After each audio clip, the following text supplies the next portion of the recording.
அனைவருக்கும் வணக்கம். நம்முடைய யூடியூப் சேனலில் தொடர்ந்து நம்ம பயன்படுத்தக்கூடிய உண்மையான கேபி ஜோதிடம் சார்ந்த வகையில் நிறைய தகவலை நம்ம பதிவுகளை செஞ்சுன்னு வரோம். இந்த பதிவு ரொம்ப ஒரு மிக முக்கியமான ஒரு பதிவு, மிகவும் ஒரு ஆர்வமூட்டக்கூடிய ஒரு பதிவு அப்படின்னு சொல்லலாம். அது என்ன அப்படின்னா, நம்ம எப்பயுமே ஒரு ஜாதக பலன் சொல்கிற போது எதிரில் இருக்கக்கூடிய வாடிக்கையாளர்கள் எல்லாம் பலனும் கேட்டு என்னுடைய ஜாதகப்படி நான் எந்த கலரை பயன்படுத்தலாம், எந்த நாள் எனக்கு சிறப்பாக இருக்கும், எந்த திசை சிறப்பாக இருக்கும், எது எனக்கு ரொம்ப ஃபேவரட்டாக இருக்கும் அப்படின்ற வகையில் அதிர்ஷ்டம் சார்ந்த வகையில் இருக்கக்கூடிய தகவலை கேட்பாங்க. இதை நடைமுறையில் இருக்கக்கூடிய ஜோதிடர்கள் எல்லாமே அதிர்ஷ்டம் அப்படின்னாலே நியூமராலஜி படி அந்த நம்பர் கூட்டுத்தொகை எடுத்து அதுக்குண்டான கிரகம் என்னவோ அந்த கிரகத்தை வச்சு பலன் சொல்கிறது தான் இப்போ ரொம்ப நடைமுறையில் அதிகமாக பயன்படுத்தப்படுது. பட் இருந்தாலும் ரியாலிட்டி இதை எப்படி நம்ம பயன்படுத்தணும், ஜாதகத்தை பயன்படுத்தி நம்ம எப்படி இதை முழுமையாக சொல்லணும் அப்படின்றதான் இந்த பகுதியில் நம்ம பார்க்க போகிறோம். எனக்கு ஒரு முழுமையான உண்மையான கேபி ஜோதிடத்தை கற்றுக் கொடுத்த என்னுடைய குருநாதர் பிரணவபீடம் ஆன்மீக அறக்கட்டளையின் நிறுவனர் சுவாமி ஓம்கார் அவர்களுக்கு இவ்விடம் மிகுந்த நன்றியை தெரிவித்துக் கொள்ள விரும்புகிறேன். இப்போ நம்ம இந்த பகுதியில் அதிர்ஷ்ட புள்ளி அப்படின்ற விஷயத்தை பார்க்க போகிறோம். இப்போ அதிர்ஷ்ட புள்ளி அப்படின்னா என்னென்னா, ஒருத்தருடைய ஜாதகத்தில் இயல்பாகவே சந்திரன் அப்படின்றது மனதை குறிக்கக்கூடிய ஒரு கிரகம், மனோகாரகன். லக்னம் அப்படின்றது நம்முடைய உயிர் மூச்சு, நம்ம எந்த புள்ளியில் ஆரம்பித்தோம் அப்படின்னு சொல்லக்கூடியது தான் இந்த லக்ன பாகை அப்படின்னு சொல்லுவோம். அதுக்கடுத்து சூரியன் அப்படின்றது நம்முடைய ஆன்மாவை குறிக்கக்கூடியது சூரியன். இப்போ ஒருத்தருடைய அதிர்ஷ்ட புள்ளியை நம்ம எப்படி நிர்ணயம் செய்கிறது அப்படின்னா, சந்திரனுடைய டிகிரியையும் லக்னத்துடைய டிகிரி, இந்த 2 டிகிரியும் முதல்ல நம்ம கூட்டிட்டு வர டிகிரி, அந்த வர எண்ணிக்கையோட சூரியனுடைய பாகையை நம்ம கழிச்சிடணும். இதுதான் அதிர்ஷ்ட புள்ளி கணிக்கிறதுக்கான ஃபார்முலா. இப்போ நான் உங்களுக்கு ஆய்வுக்காக ஒரு ஜாதகத்தை காட்டுறேன். இப்போ எக்ஸாம்பிள் 50 அப்படின்ற இது ஒரு ஜாதகம். இப்போ இந்த ஜாதகத்தில் சந்திரனுடைய டிகிரியை பார்த்துக்குங்க. சந்திரன் இங்கே கடகராசியில் 5 டிகிரியில் இருக்குது. எப்பயுமே நம்ம இந்த டிகிரி கால்குலேஷன் அப்படின்றது ஓவராலாக 360 டிகிரிக்கு தான் நம்ம எடுக்கணும், சரிங்களா? அப்போ கடகராசியில் 5 டிகிரி அப்படின்றது நம்ம மேசத்துலேருந்து 30 கவுண்ட் பண்ணின்னு வந்தோம் அப்படின்னா, மேச ராசி 30 டிகிரி, ரிஷபராசி நமக்கு 60 ஆகும், மிதுன ராசி 90 ஆகும். சந்திரன் இங்கே கடகராசியில் 5 டிகிரி இருக்குது. அப்போ சந்திரனுடைய டிகிரி 5 இருக்கிறதால 95 டிகிரியில் சந்திரன் இருக்காரு அப்படின்றது எடுத்துக்கணும். நம்ம 360 டிகிரிக்கு தான் கால்குலேஷன் போடுறோம், சரிங்களா? சந்திரன் 95 டிகிரியில் இருக்குது. இது ஃபஸ்ட்டு விஷயம். அதுக்கடுத்து லக்னம் அப்படின்னு சொல்லக்கூடிய உயிர் மூச்சு.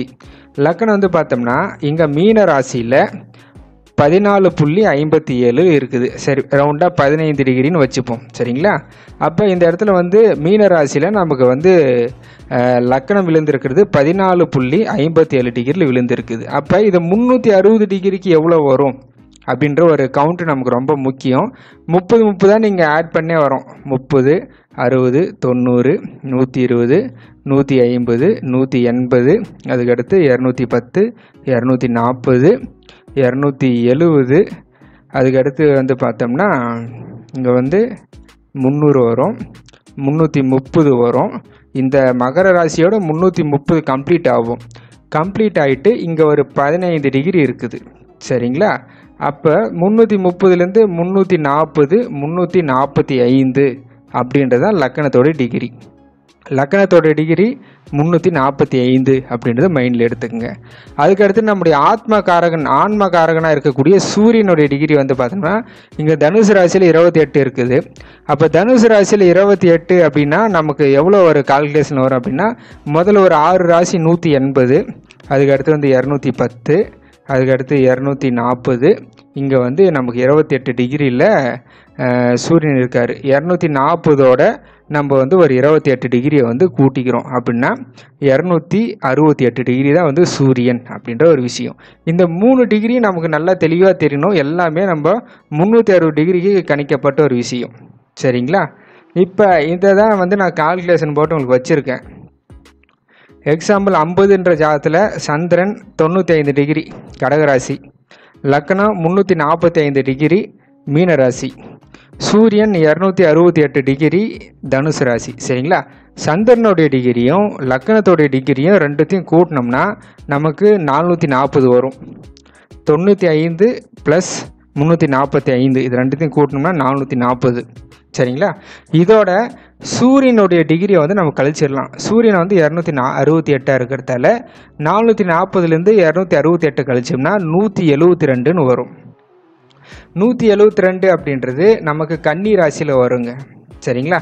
கன்னி ராசியில் 22 டிகிரி தான் 172. நான் அதையும் உங்களுக்கு காட்டிடுறேன். 172 எப்படி வரும்ன்ற ஒரு ஆப்ஷனுக்காக நான் காட்டிடுறேன். மேசத்துலேருந்து 30, 60, 90, அதுக்கடுத்து 120, 150, 150ங்களா? 150க்கு அப்புறம் நமக்கு ஒரு 22 டிகிரி இருக்குது இல்லையா?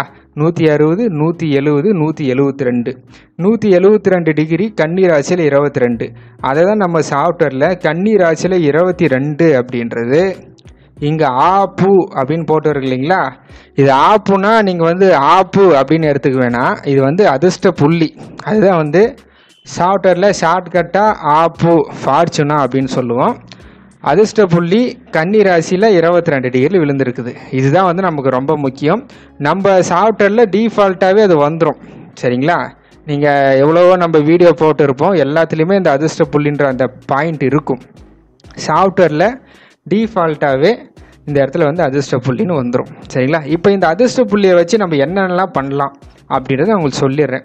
எப்பயுமே அதிர்ஷ்ட புள்ளி எந்த உப நட்சத்திரத்தில் இருக்குது அதுதான் நமக்கு ரொம்ப முக்கியம். இப்போ இந்த ஆய்வு ஜாதகத்தில் அதிர்ஷ்ட புள்ளியோடைய உப நட்சத்திரம் சூரியனாக இருக்குது. சரிங்களா? இந்த சூரியனை மையப்படுத்தி தான் நம்ம எல்லா செயல்பாடுகளையும் நம்ம வந்து பார்க்க போகிறோம். இப்போ நம்ம இந்த சொல்கிறோம் பாருங்கள்.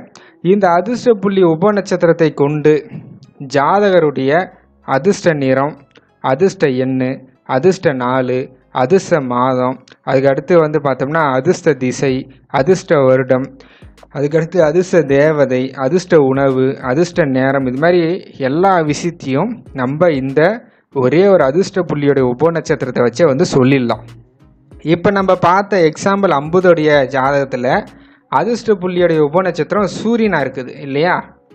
இந்த இடத்துல வந்து அதிர்ஷ்ட புள்ளியோட உப நட்சத்திரம் சூரியனை விழுந்திருக்கிறதால சூரியன் அப்படின்னாலே ஃபஸ்ட்டு விஷயம் நம்ம என்ன சொல்லலாம் அப்படின்னு பார்த்தோம்னா, இவர் கேட்குறாரு என்னுடைய அதிர்ஷ்டம் சார்ந்தவர்களை நான் எந்த கலரை பயன்படுத்தலாம் அப்படின்னா, சூரியனுடைய கலர் நம்ம என்ன சொல்லலாம் அப்படின்னா ஆரஞ்சு நிறத்தை நம்ம வந்து சொல்லலாம். இளஞ்சிவப்பு நிறம், ஆரஞ்சு நிறம் வந்து நம்ம சூரியனை குறிக்கக்கூடிய ஒரு விஷயமா இருக்கும். அப்போ ஃபேவரட் கலர் நமக்கு ஆரஞ்சு கலர். ஓகே, என்னுடைய அதிர்ஷ்டமான நாள் எது அப்படின்னு கேட்குறாருன்னா, சூரியன் அப்படின்னா ஞாயிற்றுக்கிழமையை குறிக்கும். அப்போ இந்த ஜாதகருக்கு ஒரு அதிர்ஷ்டமான தினம் ஞாயிற்றுக்கிழமைனால உங்களுக்கு ஃபேவரட்டாக இருக்குங்க, நீங்கள் எந்த ஒரு செயல்பாடுகளை செஞ்சாலும் அப்படின்னு சொல்லலாம். அதிர்ஷ்ட நட்சத்திரம் எது அப்படின்னு கேட்டார்னா, சூரியனுக்கு உண்டான 3 நட்சத்திரம் கிருத்திகை, உத்திரம், உத்திராடம், அந்த நட்சத்திரங்கள் அதிர்ஷ்டமான நட்சத்திரமாக இருக்கும். அதிர்ஷ்ட தெய்வம் எது அப்படின்னு கேட்குறாருன்னா, சூரியன் அப்படின்ற கிரகம் நமக்கு வந்து சிவபெருமானை வந்து குறிக்கும். சைவ சித்தாந்தத்தை ஃபாலோ பண்ணால் சிவபெருமானையும், வைணவ சித்தாந்தத்தை ஃபாலோ பண்ணால் மகாவிஷ்ணு தான் வந்து சூரியனை குறிக்கும். அதே வந்து அம்பாள் வழிபாடு, அம்மன் வழிபாடு செய்கிறதா இருந்தால் சூரியன்ற கிரகம் ராஜராஜேஸ்வரி அம்மாவை வந்து குறிக்கும். சரிங்களா? இதை வந்து நம்ம பயன்படுத்திக்கலாம். இதுதான் வந்து நான் அங்கேயும் கொடுத்துருப்பேன். அதிர்ஷ்ட புள்ளியோட உப நட்சத்திரம் சூரியனாக இருக்குது. அப்போ நிறம் ஆரஞ்சு நிறம். அதிர்ஷ்ட எண் என்ன, என்னுடைய ஃபேவரட் எண் எதாக இருக்கும் அப்படின்னு கேட்டோம்னா சூரியனுடைய நம்பர். சரிங்களா? இது வந்து நியூமராலஜி படி நம்ம எடுத்த நம்பர் கிடையாது. இது தசாபுக்தி ஆர்டரின் அடிப்படையில் எடுக்கப்பட்ட நம்பர்.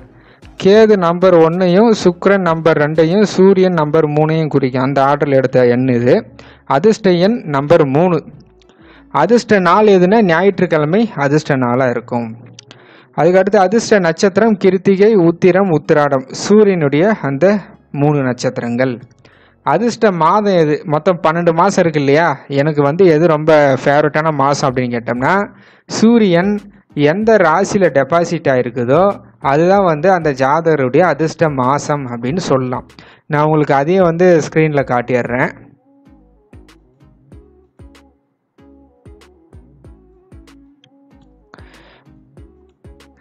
இப்போ இதுதான் நம்ம ஆய்வு ஜாதகம் இல்லையா, எக்ஸாம்பிள் 50.